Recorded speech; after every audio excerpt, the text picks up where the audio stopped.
Hey guys, and welcome back to this channel. In this video I'll be showing you guys how you can create a type in sort of animation to your text on the Alight Motion app.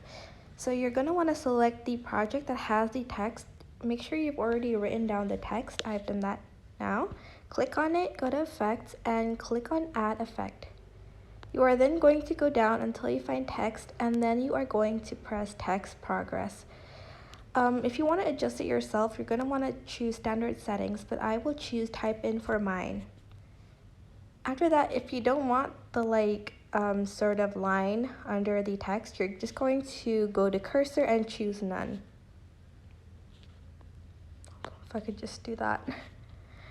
As you can see, it types without a line, but if you do want like another line, you can choose from these cursors like you're really typing it, but if not, just press none.